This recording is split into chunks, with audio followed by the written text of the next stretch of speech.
Vandals to this first of our alumni sessions that we're doing.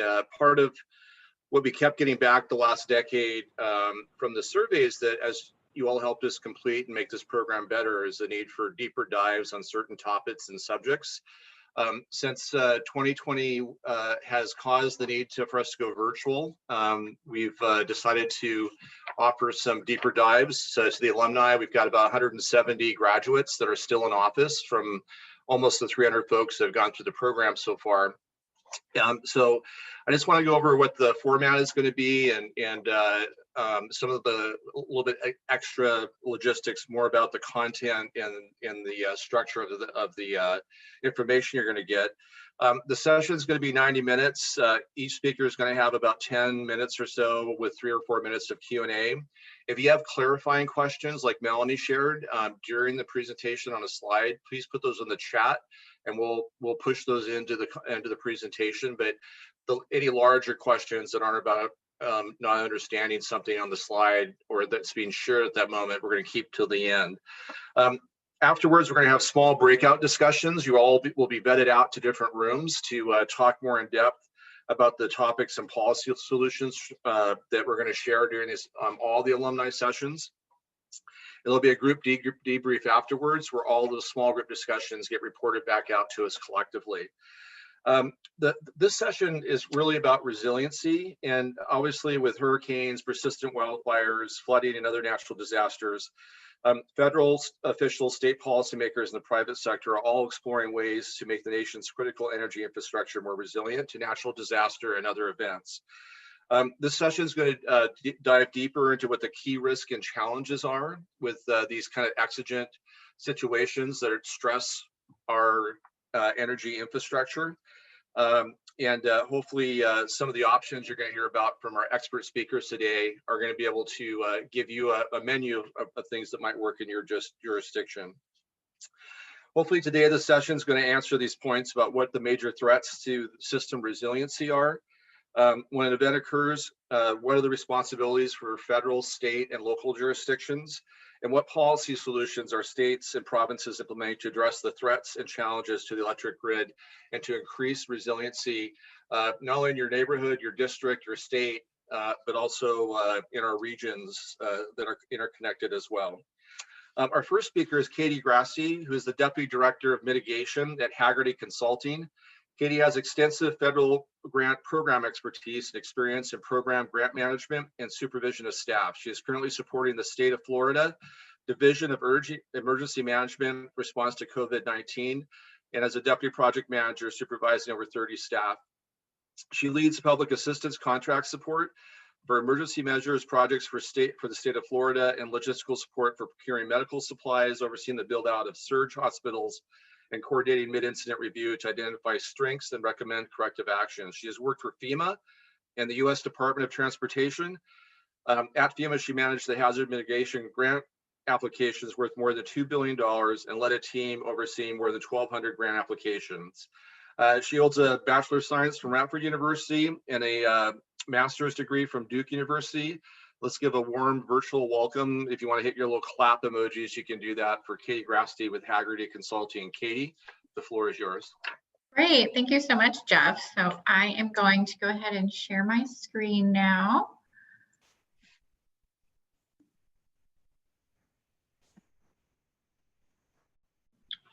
One second.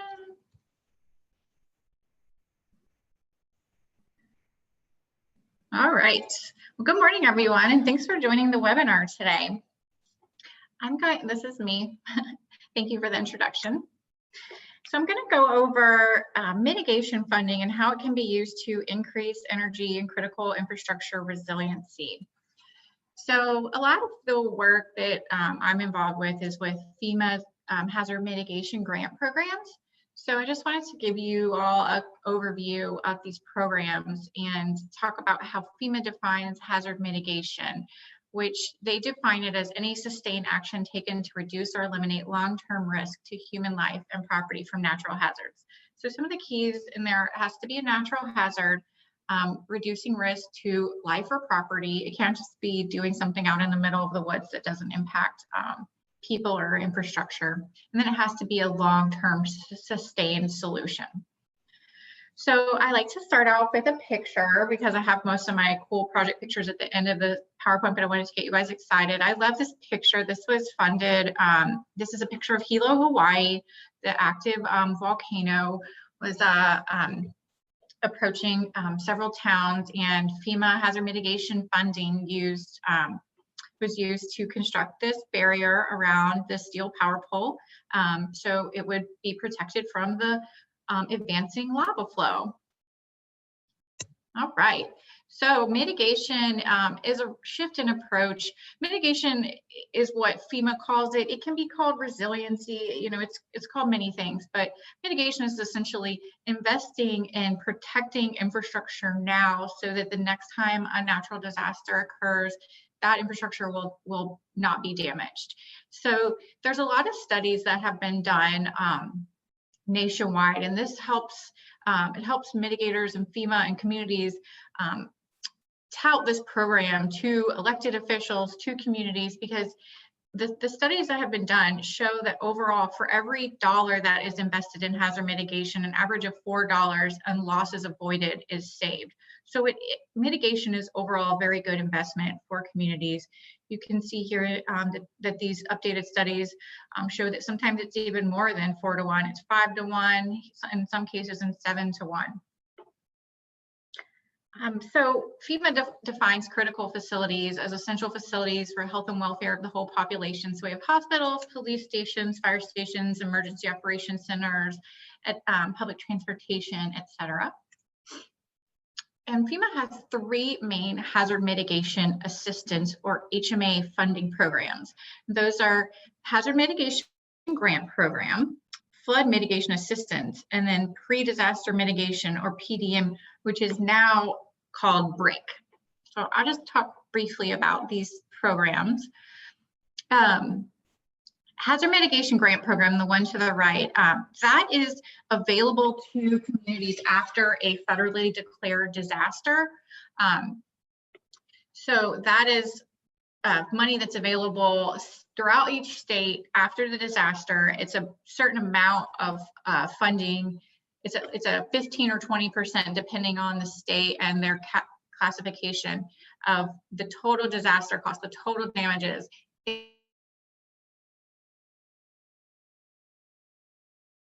Damages that were incurred as part of that disaster.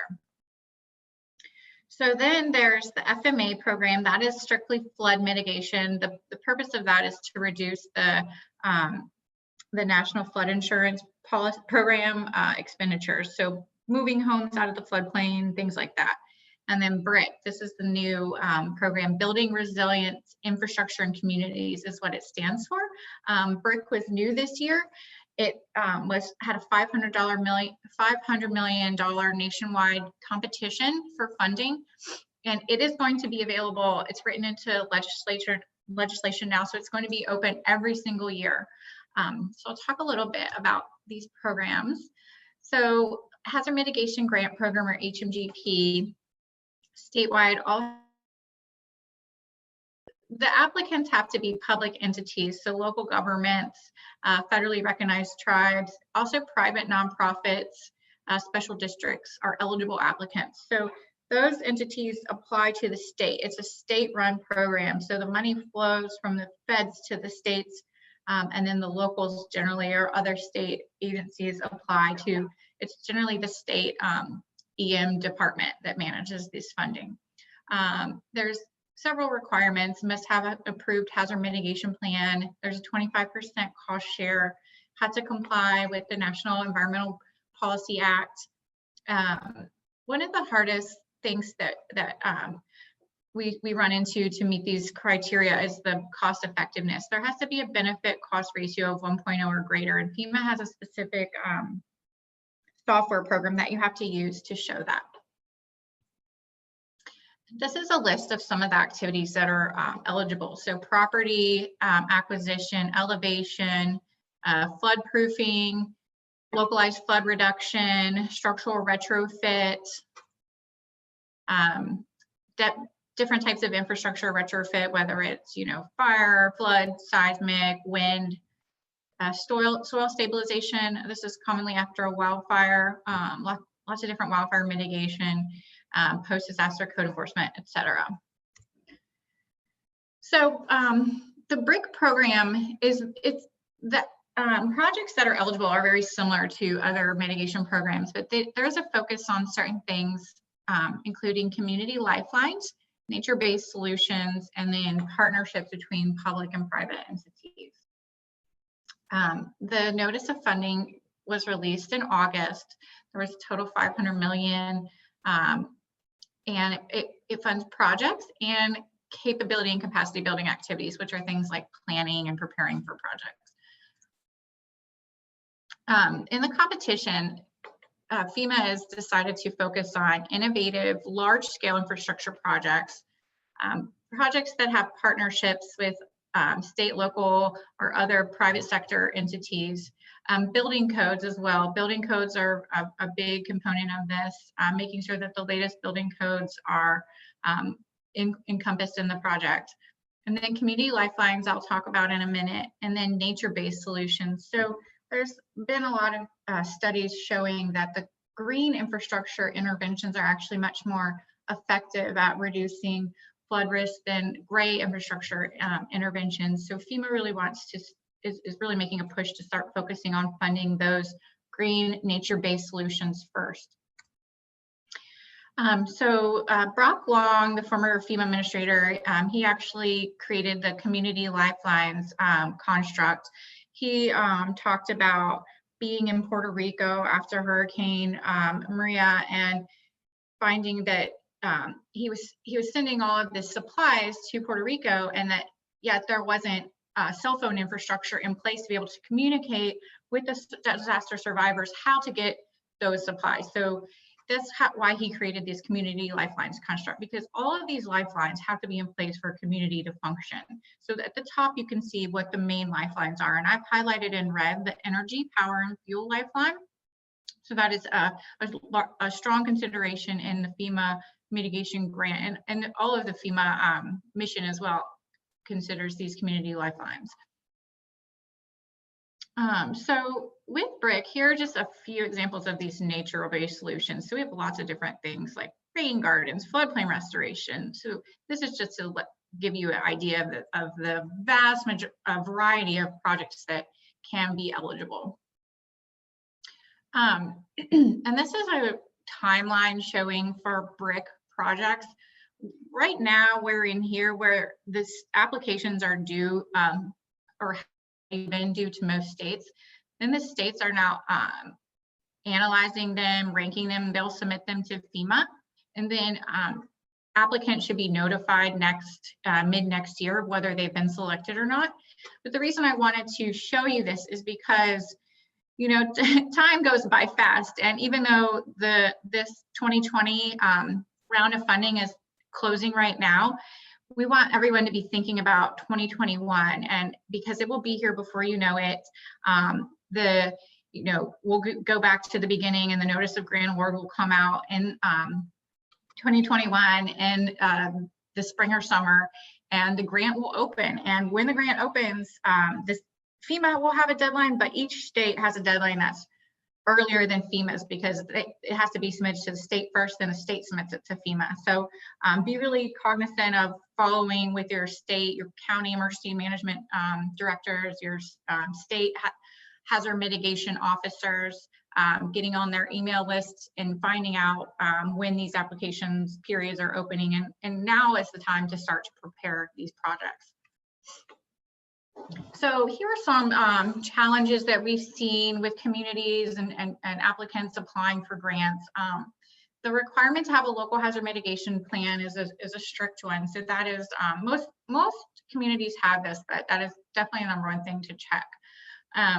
The projects can't have physical construction activities already begun because they have to comply with the National Environmental Policy Act, or NEPA. So they have to be cleared environmentally, which can take a little bit of time before they can start, since it's federal funding.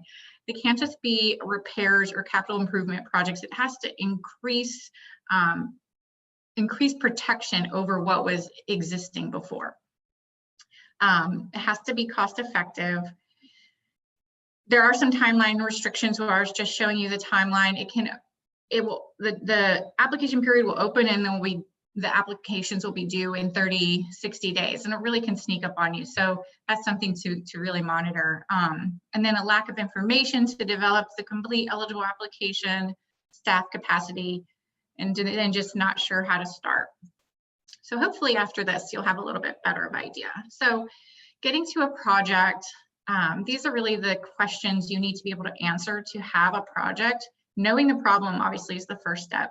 Then thinking about what is a good solution, trying to scope out the solution with, engineers or technical experts, and then using a cost estimator or getting quotes to get a cost estimate. And that's really the main foundation for putting together these applications. And then getting together the documentation to do the benefit cost analysis is another big component. So if you aren't there yet, you can still do a feasibility study, which FEMA does pay for studies. The money is a bit more limited than it is for projects, but those are eligible. And then here are just some sources of places where you can find, the identification of the problem. There's lots of documentation sources for history of hazards and loss of service or disruption. And then the potential projects and solutions. These are different places that you might look for those. Capital improvement plans, capital project plans, other planning studies. And then working with folks on your team to figure out which project is the best, and then scoping out the costs and data collection. Okay, so here's the fun part, the pictures. So here are the pictures I pulled from a FEMA publication on utility elevations. And then I like this picture. This is a home in Brooklyn. This is the approximate Hurricane Sandy flood line right here, this yellow line. And then there's been several different mitigation components that were done to this structure. They have elevated the utilities. They have also put infill into the basement, and the first floor has been elevated above the base flood elevation. And then there's also flood openings so that the water can move and not build up on the wall. So you can see a rendering here too of elevating the utilities from here to above the flood elevation. Pretty straightforward. Okay, then we have power line undergrounding. This is a really good one. That was something we talked about a lot when I lived in California. The only issue is that, PG&E was the utility provider in Northern California, and they were quasi-private entity. So it has to be a public entity that applies and is eligible for this particular type of funding. But undergrounding power lines is an eligible activity. Flood walls around critical facilities, something that we do all the time. Take into consideration sea level rise. Converting traffic wires to mast arms. This is to mitigate wind. Then this is the FEMA publication. It's called Protecting Building Utility Systems from Flood Damage. It has a lot of really good mitigation and protection interventions in that publication. It's available online. And then there's a mitigation action portfolio that FEMA also has that's available online with case studies that have been implemented successfully. So I thought this was a cool one with the electrical system, ice and windstorm mitigation in Nebraska and Kansas. You can see it has the energy lifeline. And this mitigation action portfolio can just be Googled and you can go through it yourself. But then it also talks about what types of funding has gone into this project. They did use some FEMA funding, and then they also looked like they used some state funding as well. So about to wrap up here. This is a way for you to sign up for grants information from FEMA so that it can come directly to your account. You just go to this GovDelivery site, could enter your email, and then select these mitigation grants that you want to receive more information about, and you'll be on the email list for those. And then next steps for you. So leverage your existing working groups or meetings to discuss upcoming grant funding, analyzing your problems to identify proposed solutions, and then gathering the data and start preparing your application for funding if you have identified an eligible project. And yeah, Haggerty Consulting has lots of expertise with developing applications and managing the grants for these. So just let us know if there's anything we can help you with. And that concludes my presentation. Thank you. Great, thank you, Katie. Hey, I just want to tease out a couple of items, maybe for a little bit further examination of, and the two areas. Well, the first one just being in the scoring criteria. Well, I guess I want to talk about the BRIC money in particular being a national competition. So even though states approve, they go into a national competition for this year, $500 million basically. It'll be a different amount in 2021. But one of the things that I think a lot of policymakers don't understand is the criteria where you get more points if you have more than one of those 7 critical infrastructures covered by a project. So if you have a fire station with a cell tower, and where I'm trying to lead you, I'm not an attorney, but I'm trying to lead you to an answer. Is that there's other issues too, that if you have a nursing home across the street from a hospital, do applications fall apart or don't make it through the process because they can't connect to each other because of right-of-way issues? And is there a good resource of that Haggerty or anyone else has about, what are those things that make a project not feasible in the end to score well? So I guess that was a two-part question. Yeah, we talked to so many people, so many entities that are interested in applying to BRIC all throughout the country, and we try to emphasize like a high-level screening initially, looking for those high-level eligibility issues. I personally think that the benefit cost analysis is the biggest make or break screening or evaluation criteria, and there's a higher level bound analysis that you can do with just an estimate of the project cost and then an estimate of the benefits that the project would have or the damages that would be avoided. So doing that high level screening, because we don't want people to spend a whole lot of time and effort and money on applications that we don't think are going to be competitive. Those particular issues that you mentioned, yeah, there is criteria to rank. Infrastructure gets 20 points, like mitigating risk to one or more lifelines. I think it's not difficult to come up with more than one lifeline for every project that I've seen. Incorporating nature-based solutions gets more points. Mandatory building code adoption gets more points, things like that. And one more thing I wanted to note that your question made me remember is that we also advise people to, if you have an open hazard mitigation grant program, you should apply to that first instead of BRIC, because BRIC is competitive throughout the whole country. HMGP is only competitive in your state. You're only competing within your state. And generally that amount of money for BRIC, if you divide it up by state, is going to be less than if you have a federally declared disaster and you have HMGP. And we can look at do the different calculations and figure out which is better. But generally, I recommend going to HMGP first. Once you put that application together, you already have the application. You can apply for BRIC as many times as you want. Fantastic. And there's a question that was a little bit unclear from Amy Pollan from New York, that can all levels of government apply, and maybe talk about each of the programs you had in the different columns. But I think there's a lot of confusion about, local governments have to go through the state for the BRIC program, for example, then to the feds versus the other program you talked about. Yeah, so they're both, BRIC and HMGP are the same. They both have to go to the state and then the feds. So the FEMA money trickles down through the state, and it's the state like emergency management agency. So I'm here in Florida. It's the Florida Division of Emergency Management that the money flows through. So it's any local government entity. There is one differential between HMGP and BRIC, and HMGP allows private nonprofits to apply. BRIC does not. Native American tribes, territories, any local government is eligible. Also, other state level governments can apply to that state government that manages the FEMA money, if that makes sense.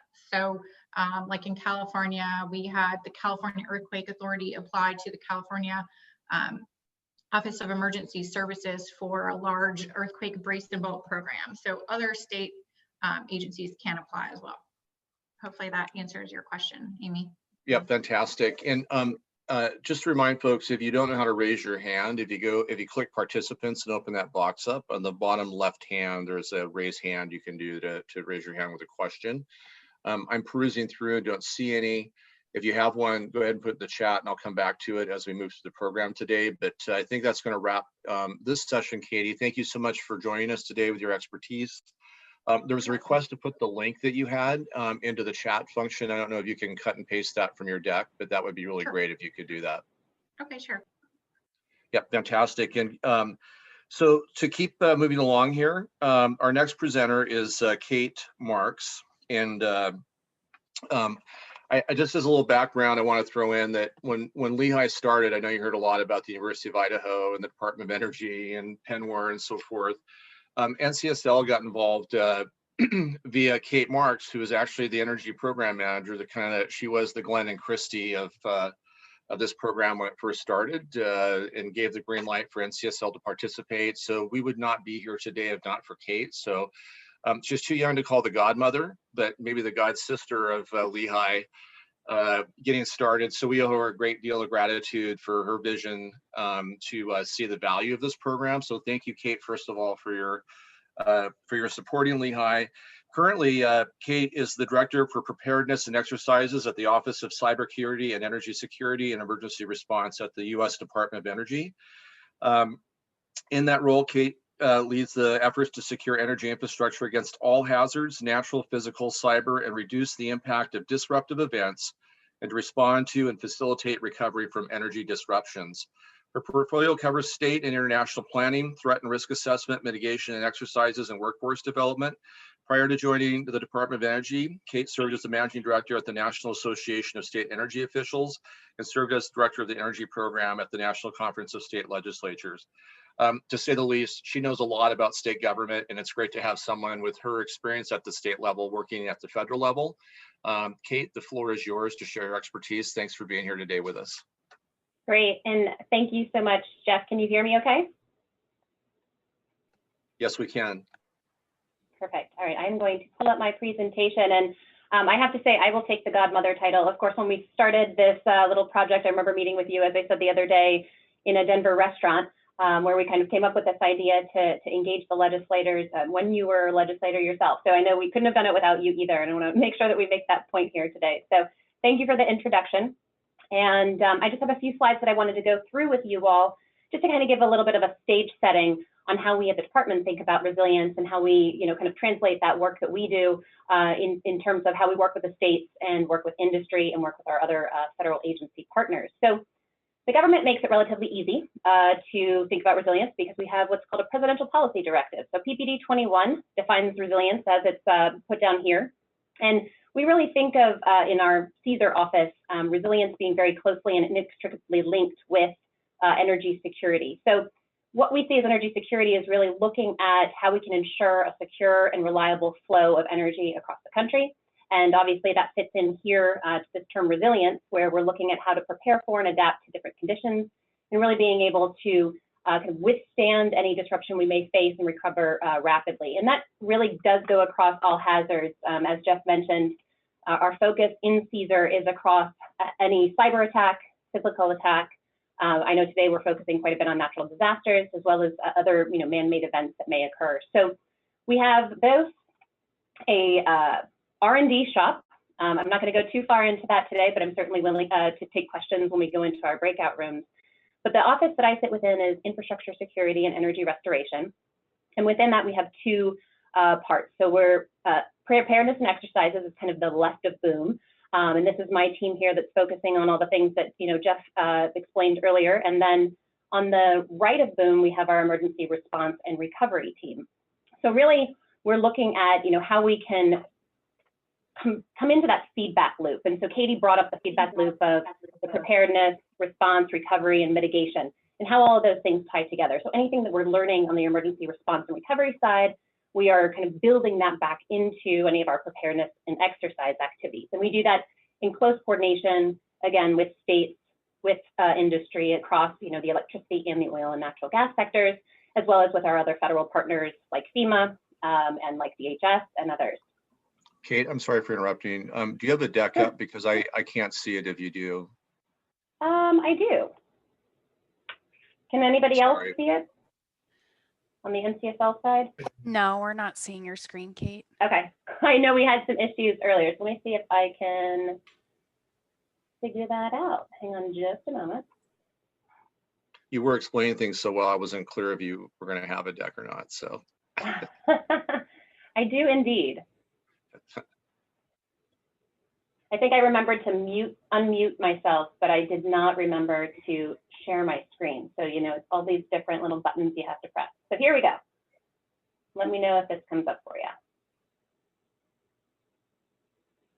Yep. Okay. I think you need to go to display or slideshow, and then you'll be set to Yep. go. Thank you. Sure. Thank you. Sorry about that. I think there's one more step I need to do here. Let's see, display settings. All right. I was telling NCSL folks at the beginning of the call that I actually came into the office today. I do come in once a week, and found that one of my screens was broken. So now I'm toggling between one screen and my laptop here. So thank you for your patience. So these are just some of the organizations that we work with. So through the National Infrastructure Protection Plan and the National Response Framework, the Department of Energy is established as the sector-specific agency to work with industry and states and other federal agencies on critical infrastructure protection and resilience activities. So we do that here through the Electricity Subsector Coordinating Council. This is a group of 30 utility CEOs and trade organization representatives. And on the oil and natural gas side, we work with 20 nonprofit organizations, 20 trade associations that work across the supply chain in oil and natural gas. We meet with them regularly. This is an opportunity for us to, at the very highest levels of the department and at the very highest levels of some of these organizations, to be able to really define policy that is going to help us improve critical infrastructure protection across, you know, all of those different areas. And then on the left-hand side, you'll see some of the organizations that we work with, NCSL obviously being one of them. And so we've supported NCSL for a number of years in trying to ensure things like this activity today are happening. But what's really important about the coordination that we have across each of these areas is that, you know, as the sector-specific agency for energy and for cybersecurity in the energy sector, we're able to improve our unity of effort and our unity of message when we have an energy disruption. And so, you know, when there is an energy disruption, we stand up a battle rhythm. We're talking to, you know, all types of people across states and industry throughout the day. We're bringing that information to the federal government and really trying to work together to meet any unmet needs that may need to be met during that, you know, that time.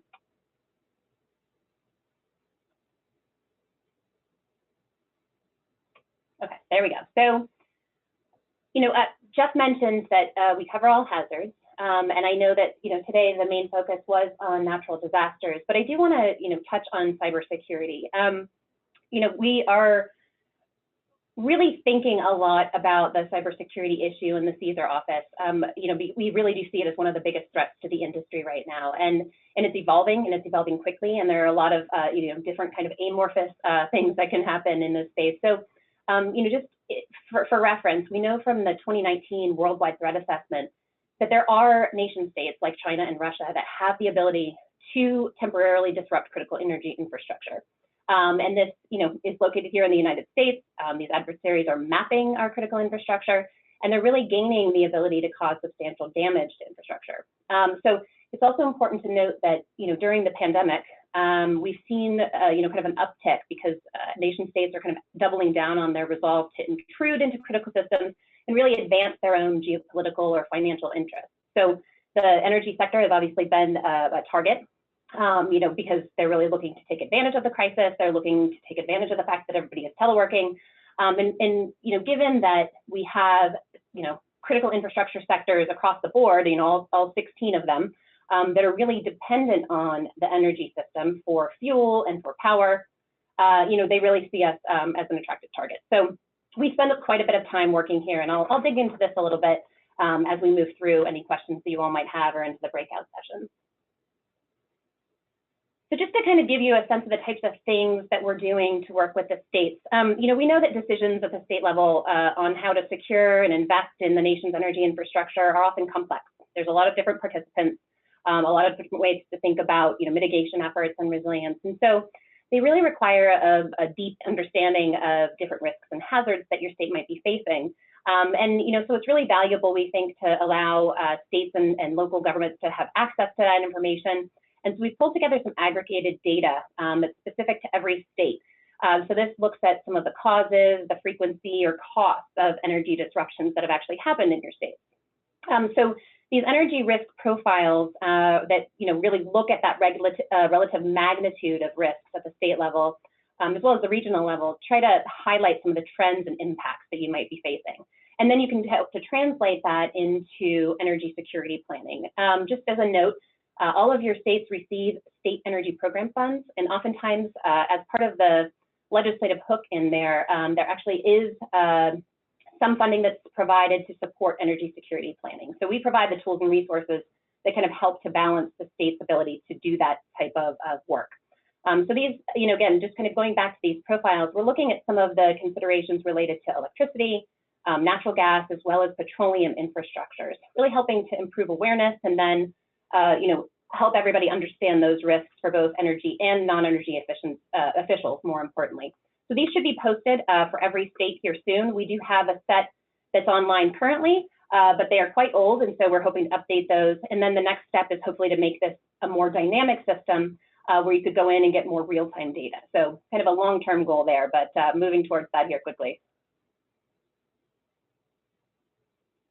So these are a number of other activities that we're working on. So we provide publications, we host webinars where we can provide kind of a bridge across industry and government. We're hosting workshops and trainings. And then, that includes a lot of our exercises, which I want to focus on in just a moment. There's also a number of technical training opportunities that are provided at the state level, whether that's through, online, which is obviously going to be a little bit more useful into the future, but also really looking at how we can engage states into different national activities. So for those of you who are aware, there's an Electricity Information Analysis Center, Information Sharing and Analysis Center, or the EISAC. All of the utilities are a part of that, and they can share information in a secure way. That EISAC hosts with NERC on an annual basis, or I guess it's every other year, a GridX event, for example. And what we've been doing over the past few years is engaging states in that and then trying to understand the lessons learned so that we can apply them more broadly to some of the planning efforts at the state level. So that's something that we've worked with some of our state organization partners. So just kind of building on that, some of the things that we've supported with NCSL is really trying to ensure that you all as legislators have the ability to, kind of have a bite-sized piece of types of thinking that we are thinking about. So energy security here on the right, and really looking to how we can improve as we, expand on the grid or expand on energy systems writ large.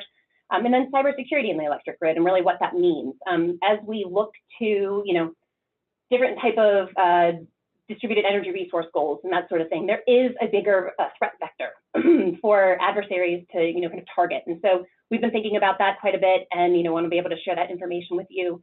And, we just kind of build on that through the different exercises and that sort of thing that we do. So, here are some of the exercises.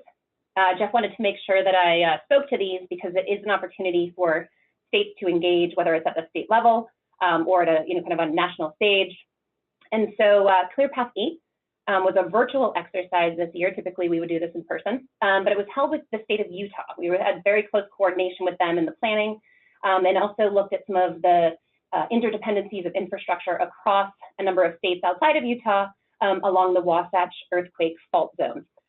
So this exercise is actually part of a series where we're looking at energy sector emergency preparedness and coordination. And again, that's really in the interest of bridging that gap between, what industry is doing at a very local level and what you all as, state policymakers or, the agencies in your state can really try to understand whether, in your response efforts, you're finding any gaps and then being able to kind of turn around and build those gaps into different parts of your energy system, your emergency response system, and that sort of thing. Liberty Eclipse, which is actually happening later this year, is a regular cyber exercise, so it's very focused, and we'll have a number of states that are going to be observing that exercise this year. And then we recently held our Cyber Force competition. This is a competition for university students, and we had about 400 students that were participating from across 36 states. and the District of Columbia. So I know a number of your states were participating, or university students from your states were participating. We had 5 national winners, and those winners were from the states of Utah, Florida, Oregon, Illinois, and Pennsylvania. And I would be more than willing to share those names with you if you wanted to send a nice little note to those winners at those universities. And then on the right, Cyber Strike. So, that's typically an in-person opportunity. And again, we've translated that into a virtual opportunity.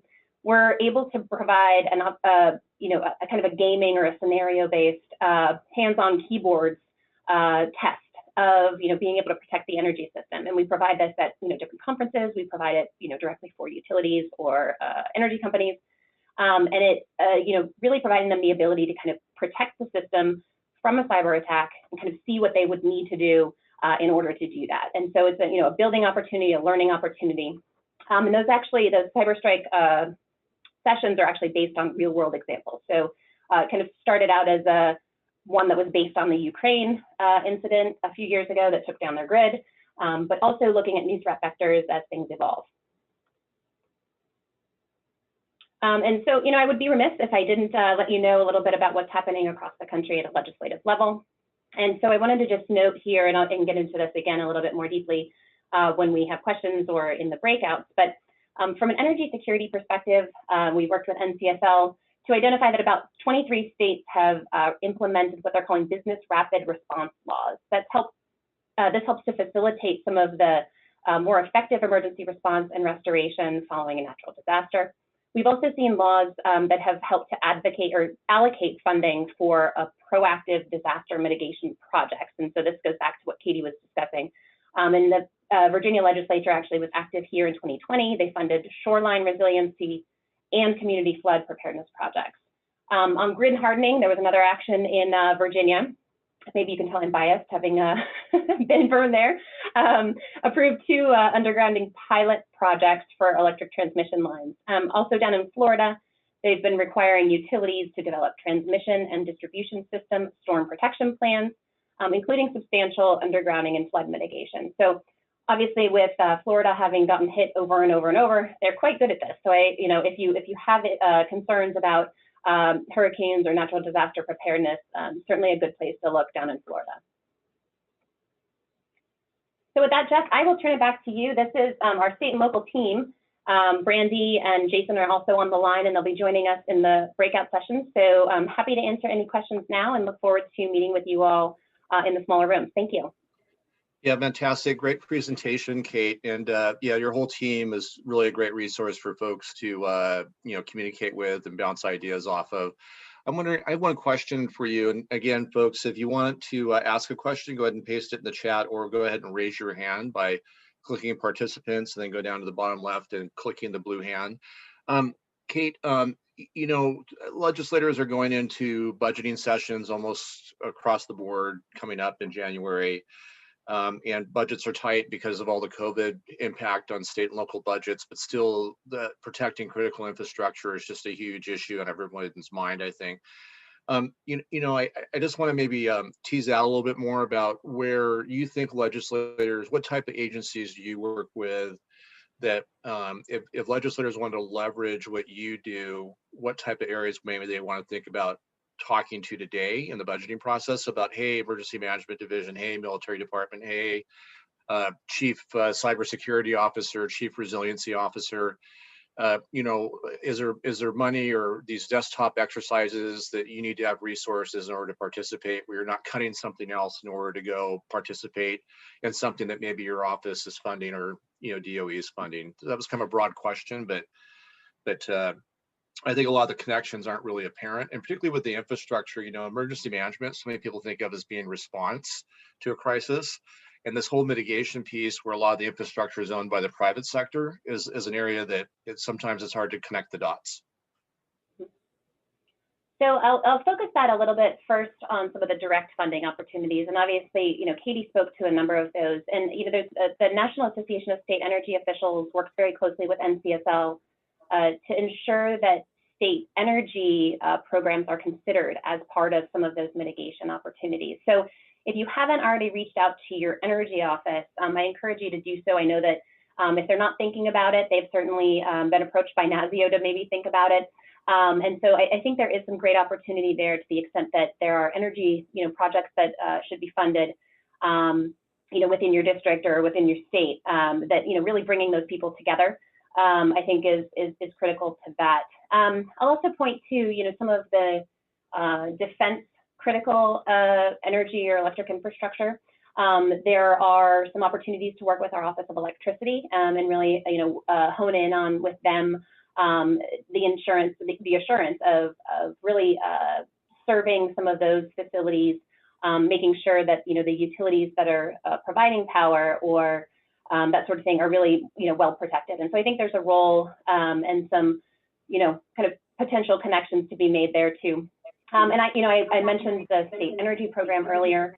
All of the energy offices at the state level are receiving those funds. If there's interest, being able to speak to the energy office in advance of the receipt of those funds, kind of been an annual program for probably about 30 years now, if not more. And so something you can certainly rely on. I think the opportunity there is really to leverage anything you already have going on at the state level with those dollars. And I think, Katie referenced, kind of a building opportunity with the dollars on the FEMA side.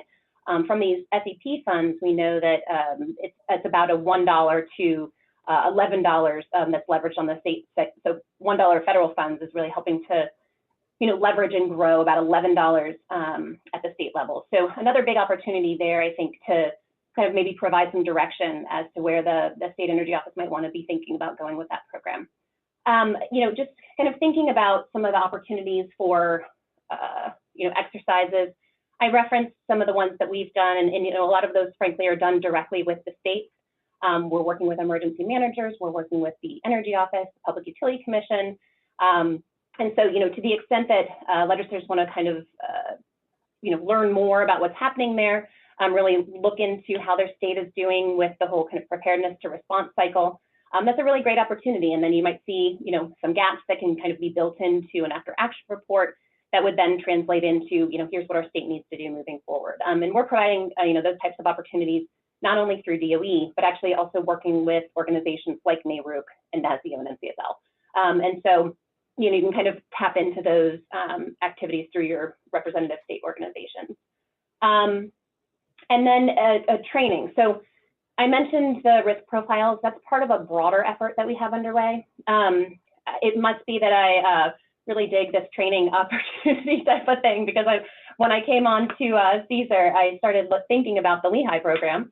And, at the state level, with energy security planning, there's been so much work that's been done, with the national organizations and with the department for, the past 2 decades. And there really wasn't a place where it was all housed, kind of uniformly. So one of the things we've done is work with a training program out in Washington State that we use for all of our internal, DOE responders. And when I say internal, these are people who actually might show up in your state emergency operations center.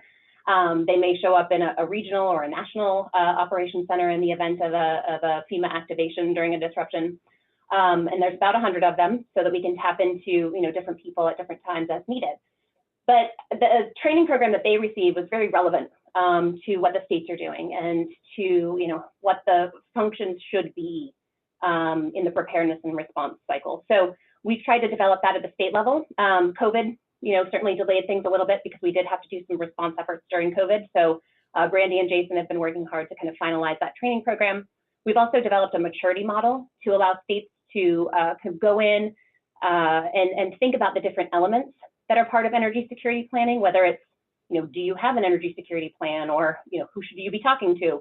And kind of going through some of the training elements there and asking a series of questions that allows for the states to assess, their maturity level, and then give resources so that they can kind of grow in different elemental areas for energy security. So those are 2 big things we're hoping to kick off here soon, and we really think they'll be foundational to our ability to kind of grow and support the states a little bit more moving forward. Fantastic. And we had a question in the chat that was, I'm going to just read it verbatim, but then maybe augment it a little bit. It was in New York, our utilities are mostly private companies. What opportunities do we have for undergrounding? And, I think maybe the larger question there is that, all those utilities are usually rate of return, rate base. Do you have in your desktop, in the work that you all do, is there a resource to be able to, assess something that maybe outside of the whole rate basing, least cost infrastructure of rates and so forth, can say, look, this is a critical node, and the risk of the failure here is going to impact not only all these people, but maybe folks next door, the state next door, that they can reach out to make some of those hardening decisions outside of the rate infrastructure. Katie, I don't know if you're wanting to speak to that first. You probably had a little bit more experience in the actual on the ground undergrounding. Sure, yeah, I can speak to that really quickly. For one option that you do have as a private utility is to partner either with a state agency or a private nonprofit, and they apply on your behalf. Then your two agencies do an MOU together about how the money and the responsibilities are handled, but that is definitely something that happens all the time. Great. So that might be something, Katie, that folks could reach out to you for to get more detail on, or you could direct them to get maybe some examples of that. Yeah, sure. Feel free to reach out to me, and I can chat with you further and share examples as well. Okay, fantastic. Yeah, and I think, Jeff, one of the things that we often say about resilience is that really it's about the people. And so being able to make those connections, again, kind of at a very local level as to, who is going to be the right person at the utility, who's going to be the right person within the state to kind of make some of those decisions and kind of carry through some of those decisions that Katie mentioned is going to be really important. Fantastic. Well, Kate, lots of quality information there.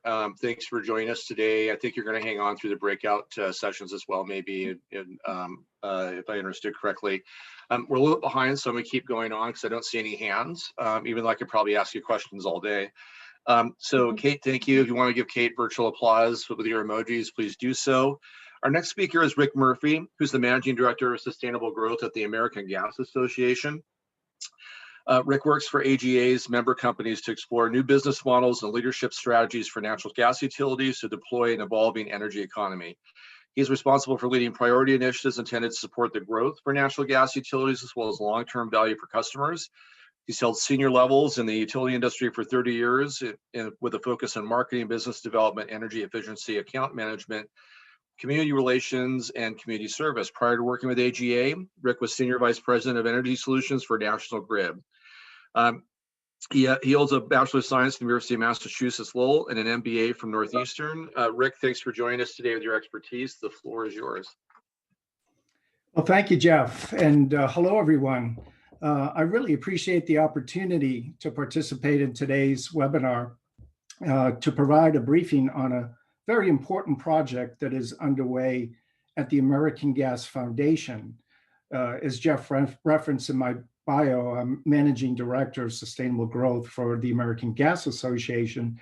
But what is not included in my bio is that I also serve as the Executive Director of the American Gas Foundation.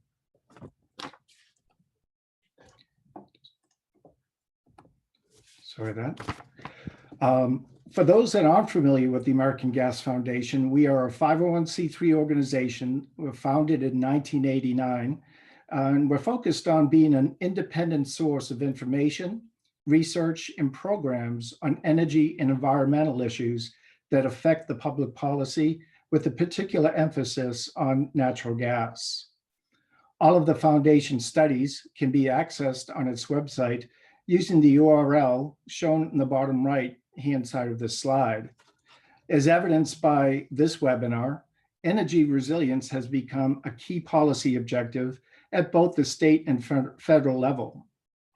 In its annual review of potential research projects, the American Gas Foundation's Board of Trustees concluded that more research and analysis is needed to help formulate policies designed to ensure the resilience of the U.S. energy system.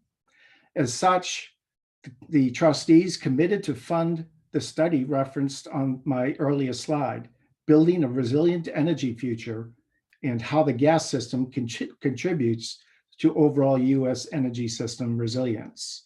We have commissioned the firm Guidehouse to assist us in this important project. The study project was kicked off in June of this year and is expected to be completed by January of 2021, just next month. This project is focused on examining four main questions.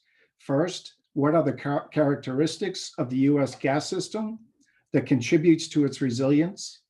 How do those resilience characteristics allow the US gas system to contribute to overall resilience of the US energy system? Third, how can the US gas system be leveraged more effectively to strengthen the US energy system? And finally, what are the policy and regulatory changes that may help ensure that the gas infrastructure can be maintained and developed to continue to support energy systems resilience? The deliverables for the project will include a detailed full report, an executive summary, and a 2 to 3 page fact sheet. And the target audience for the study is federal and state policy makers and regulators. But we also intend to include a much broader audience in our outreach efforts once the study is completed.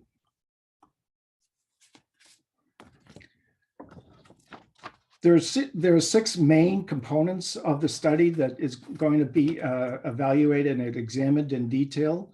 The first is really digging into and providing primers on the energy system and the subject on resiliency. Energy in the US can take many forms. This report focuses on the natural gas system and its interdependencies with the electric system. Resilience is defined in this study as a system's ability to prevent, withstand, adapt to, and quickly recover from system damage or operational disruption. The second area of focus is looking at the resilience of the current gas system, which will describe the various inherent, physical, and operational characteristics of the US gas system that contributes to the resilience of the overall energy system. The third component of the study is looking at resilience in action. And we anticipate having approximately 6 case studies that demonstrate how gas distribution companies across the country have demonstrated system resilience through real-world examples. The fourth area is looking at current regulatory, policy, and market structures and summarize how those structures create challenges for building gas resilience assets and also identifying opportunities to enhance resiliency through policy.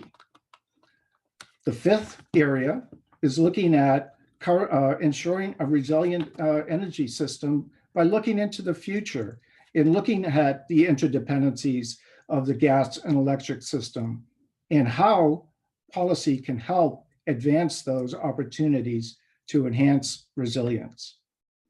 And then section 6 will have the conclusions that present a call to action, if you will, for how the findings in this report can be used and their implications for policy makers and regulators.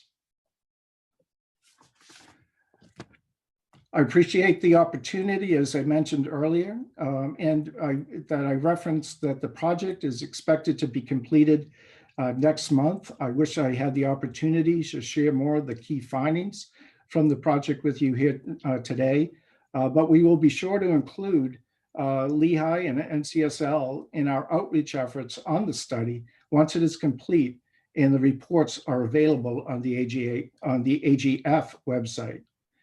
I'd welcome the opportunity to come back at a future webinar to discuss more of the key details that emerged from the study. So that's all I'd like to cover for the time being and see if there are any general questions. But once again, I do thank you for the opportunity to provide this briefing to you, but look forward to working with you in more detail once the report is complete. Jeff, I'll turn it over to you for questions. Great, thanks, Rick. Great overview of the report that's coming out. Will be a great resource when it's available in January. And I have a question. I may have missed this in the walkthrough, but when it comes to hardening the distribution system, kind of the the midstream to the downstream, if I remember that correctly. If the way that retail gas is regulated is so tight with not encumbering customers with costs that aren't related to the social contracts and rates. There's been some question about, hey, should there be an evaluation of maybe doing some amount of LNG type facilities, smaller distributed LNG to augment, the supply of gas in case there's basically a pipeline break somewhere. I think the West Coast kind of experienced that with the Fort St. John situation. On the West Coast, a lot of people don't know that 80% of the gas that consumed in the Pacific states come from Western Canada for the most part. So is part of that evaluation looking at, what is it that we can do with some of to augment the current capacity and storage capabilities for emergencies at all? Absolutely, Jeff. And storage is a critical characteristic or component of the gas system that has demonstrated its ability to enable resilience, as well as a number of the other characteristics that the report will go into more detail. I mentioned the fact that the report will have at least 6 case studies there where it demonstrated how the gas system and the gas operators were able to maintain service and provide resilience to not only the customers that they serve gas service to, but also the electric grid as well. And again, storage is a critical component of that, is going to be well pronounced in those case studies. I will add that another component that is identified in the study is the importance that we have found on our infrastructure replacement programs, that many of our AGA members have been able to advance through their regulatory bodies to have timely replacement of aging infrastructure, primarily from a safety standpoint. But we've also seen the direct correlation of those programs to the ability to enhance the resilience of the system. So it really is very complementary programs that deliver on our safety needs, our ability to modernize our infrastructure, but also to ensure and harden, if you will, the gas system long term. Great, fantastic. And I'm cruising through. I don't see any hands up, any chat questions. So Rick, thanks for the expertise, and we'll try to monitor the report and figure out a great time to get the findings back in front of this group and maybe the Energy Task Force as well. So thank you. Thank you, Jeff. Appreciate the opportunity. Fantastic. And we appreciate AGA's support over the years. So we're gonna go ahead and roll into the small group discussion. And one of the things that always happens is you set the dates for these, and then half the states decide to go into special session. And I think Colorado, Oregon, a bunch of other states went in, that folks that were going to be here. Anyway, where I'm heading to is that we were going to do breakout rooms. And I think in chatting with Christy Hartman, what we're going to do is just stay in this room and have a discussion really with the legislators and policymakers who are with us, and not break out into the breakout rooms. So even when I go into the view where you can see us as a gallery, I often think that when someone was sitting around and dreaming up Zoom, that they said, how can we take the zaniness of Hollywood Squares and combine it with the anxiety of statuary, and come up with a product that would reflect that. So if you're talking here and you freeze and so forth, sometimes turning off your video will actually make it so that you don't freeze like a statue when you're talking with us. What I'm going to do is, for this small group discussion, is we're hoping that you all might talk about your perspective from your jurisdiction about really around 3 questions. I'm going to turn it over to Christy. Are you going to take over the moderation of this? Is that the idea? Sure, I'm happy to jump in, Jeff. We had, just put together a few questions. I mean, this is sort of an interesting opportunity for us all where, we have state legislators, we have our Quebec colleagues, experts from the Department of Energy, as well as, a variety of energy industries sort of all in the room together today. So I think, the first thing that we wanted to start with and to the group is, what do you see as the biggest, maybe challenges or needs in your state when it comes to energy resiliency? And certainly, I'd invite anyone to jump in, and our experts that have joined us today as well.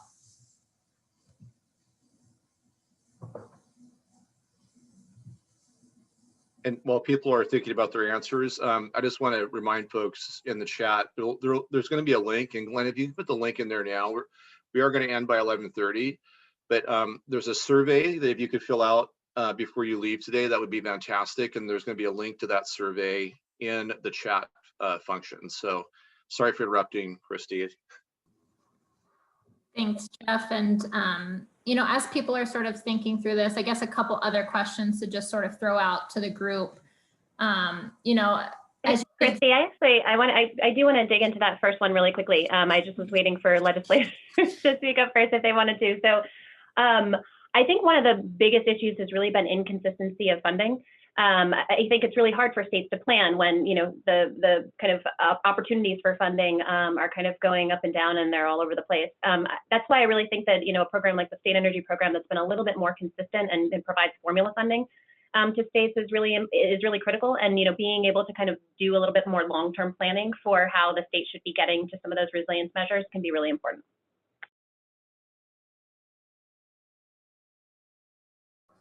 Thanks, Kate. And, feel free to type things in the chat or, raise your hand, sort of whatever is easiest for you all. A couple of the other ideas that we were sort of thinking about, especially as we look towards, you all are LEHI alumni, you've gone through the program. As we look towards future LEHI cohorts, are there certain, aspects of energy resiliency that you think are very important that we make sure we get information across to other policymakers?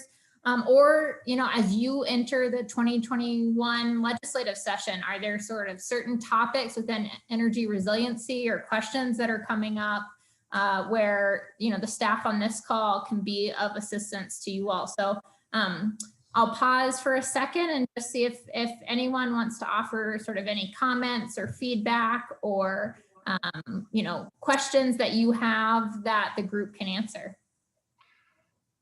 Christy, I'm going to pick on Steve Handy and John Hoffman a little bit, just because I know they enjoy it.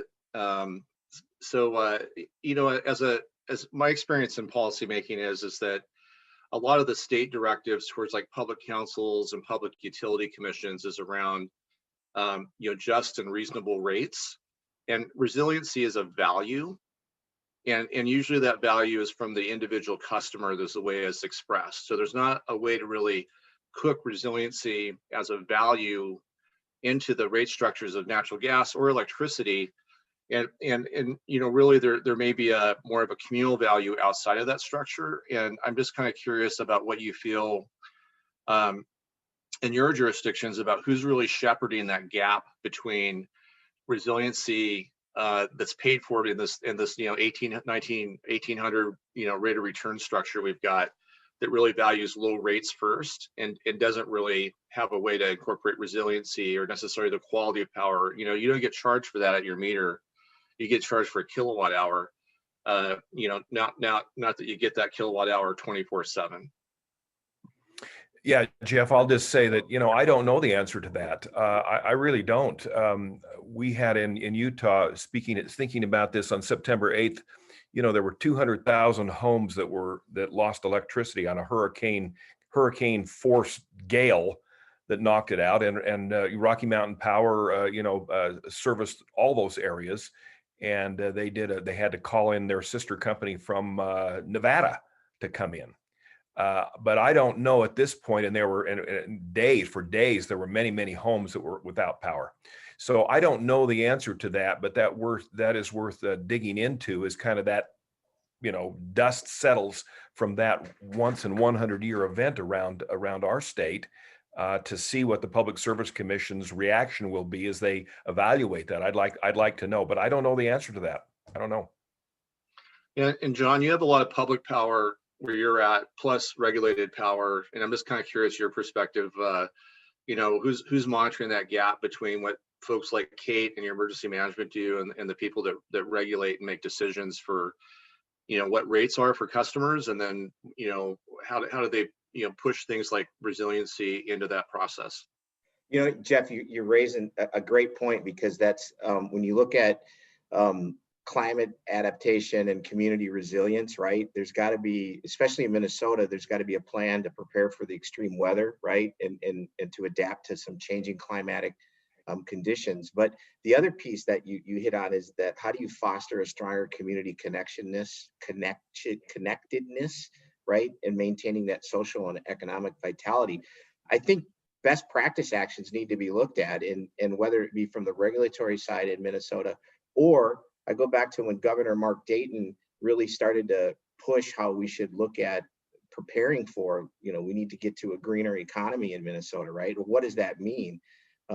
Because you got to look at the planning, policy, operations, and the budget processes within all that stuff, but yet you can't disregard that social connectedness piece, right? And we know when you do that, then you're going to see communities come together. And so I think there are a couple of places to look at. There are a lot of good nonprofit organizations that are constantly pushing that envelope, whether it be the C organization, CEE, and whether it be some of the other ones like the Minnesota Green Steps cities, right?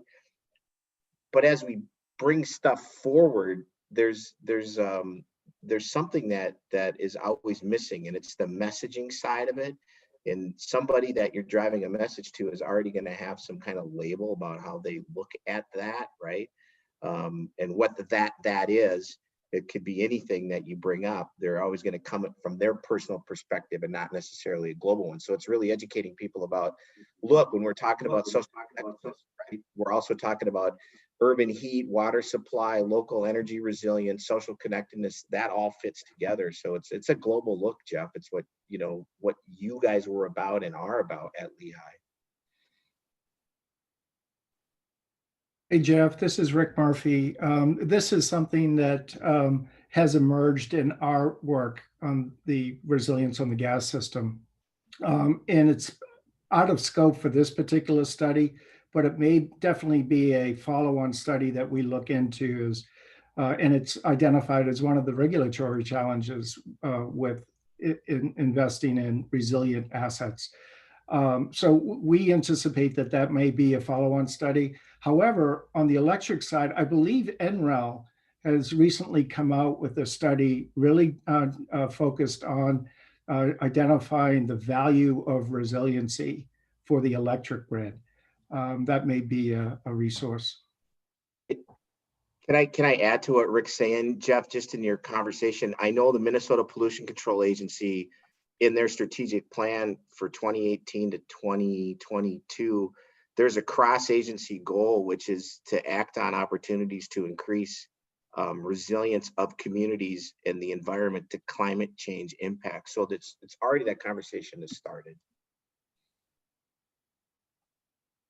Fantastic. That's all great information. Kate, sorry for putting you on the spot, but do you know anything about the NREL study that Rick mentioned at all?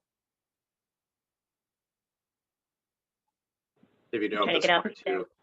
Yeah, no, actually, I was just going to go pull a link up for it and put it in the chat here. Oh, that's fantastic. Thanks for doing that.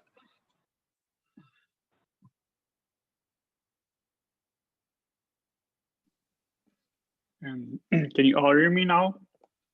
Hi, Matthew. Yeah. All right. Good Hi, to see you not everybody. driving your car. I know yesterday I was waiting for my son, his appointment. So, well, just saying, because we have a lot of stuff going up north, we all have this cold weather. So we do have we're all hydro and wind turbine. So we're like 99.9% green energy, but we do have this gas turbine station up and running all year long. and doing nothing except waiting for that one day maybe we're going to need it. So that's something that we've planned. We also put lately a lot of transmission lines. So the big region, it's called Montreal. Well, we have more transmission line coming in because we just want to make sure, because population growth. So we want to make sure that we're never going to miss anything. And also our technology or IT cyber attack, it's big. It's a big thing because we never want anything to happen. So there's lots of different things that's being done, but we do have a lot of capacity, and that helps us. And this is why we're looking with several states in the northeast to provide some electricity. So we're like above capacity. So actually, we've done a lot of things to make sure that our resiliency is way up there. So I think it's not an issue for us now because of all the things we've done in the past. Fantastic. Yeah, and if you have any information you want to share, Matthew, please send it to Glenn or Christy or Nate, and they will distribute to everybody. But any reports, studies, even how you framed those studies would be really useful and would be good to have in the universe. I think one of the things I'll just mention too, since I'm talking about it, Christy, and sorry for going on so much, but NCSL, has a wealth of resources, both in reports, but also sample bills. They're putting together a resource page with Penware for LEHI that we're going to start pasting all these reports and studies. And I'm not quite sure, Christy or Matt, you may want to explain more how it will be segregated within that about topic and so forth. But anytime you have a new study you come out with, if you want to share it with all of us, we'd love to help distribute that out, because it's just a great resource. So folks don't have to duplicate what's already been done or see how to structure something to get the outcomes they want. Thanks, Jeff.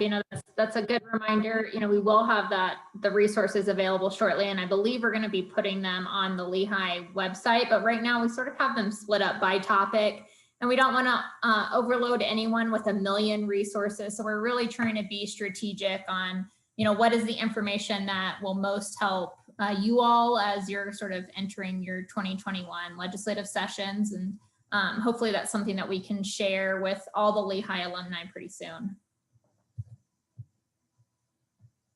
I'm kind of pausing just to see if there are any other comments, whether it's from our, energy sponsors or, other policymakers on this call. Otherwise, maybe say sort of if there's any final comments from our speakers, and turning it back over to you, Jeff, to wrap us up. Yep. Thanks, Christine. I'm just going to hopefully Stephen Medved's live and active and can respond to this. But Stephen, if you have anything at APPA about how public power is valuing resiliency, I think that would be really valuable for this group to see as well. And I know that there's been a lot of innovative work done with the public power agencies around this question. And if there were anything, I think we'd all love to see it. I am actually not too familiar. I'm filling in for my colleague, Amy Thomas, who handles grid security for us, but I can have her follow up with you, Jeff, and make sure that that answer can be answered for the group. Yeah, that would be fantastic. Really appreciate that. So we'll go ahead and wrap on time today. So again, this is the kind of virtual launch of our alumni series. If you have suggestions for topics you want us to pick up and put together, we're eager to get those from you. The survey link was just posted by Melanie into the chat. Also, I saw that the link to the NREL study from Kate Marks was also posted, so that's there as well. We are recording this, so the others, 140 or so of your colleagues that couldn't join us today can access this.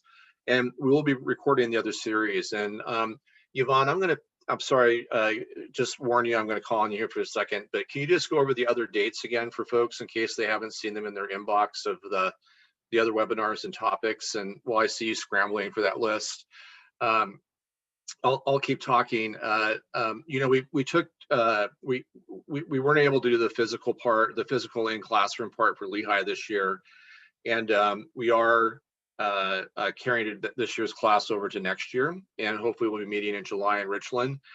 If you know folks that you think that having been through the program would benefit from it and be able to drink from a fire hose for the 60 hours that we provide, please send the names in to Laura Shields or anybody at the NCSL team or Nate Weigel. They're in the Penware area, because your referrals are the ones that really help us figure out who would actually benefit from the program, because you know you've been through it. So Yvonne, I know you're ready with the dates yet or not. You're on mute. If you are, you need to unmute yourself.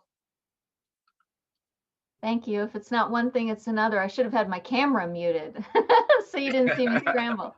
So next week we have our next two webinars on the 10th, and they'll be at the same time frame. So Pacific time, 10 a.m. to 11:30. On the 10th, it's distribution system planning, and we have John Gibson from Avista, Jessica Lau from NREL, and Damian Ciano from Con Edison. And we'll also have a microgrid tour. And then on the 11th, reimagining resource flexibility, and we'll have Judd Verdon from PNNL and Peter Sawicki, I'm sure I got that wrong, from Mitsubishi Power will be our presenters. So we're really excited about those. They're going to be great sessions. And I know some of you are already signed up. And I hope if you haven't had a chance to do that, you'll get registered. So thank you. Yep, fantastic. And that Mitsubishi presentation I know is centered in Utah, Rep Handy. So you may want to take particular note of that one. So that's what we have scheduled. But if you have other topics, that if you could please point them out in your evaluation form that was just re-pasted into the last chat box, that would be fantastic. You know, we really value your time because we know how valuable it is. So thank you for sharing it with us today. We want to honor that by giving you the best content that we can give. So please fill out that evaluation. And I just want to take a second to really thank Yvonne Deshauna from the University of Idaho, Kate, Laura, Melanie, Glenn from NCSL, Nate Weigel and Matt Morrison from Penware. All of them have been working collaboratively to keep this project going. I'm really a figurehead at this point that they're tolerating still. But they're the ones doing all the work, and this program goes on with their investing in it. So thank you to all of the team for putting this together, and everyone be well, be safe, and hopefully we'll see you on the next webinar. Bye, everyone. Thank you, Jeff.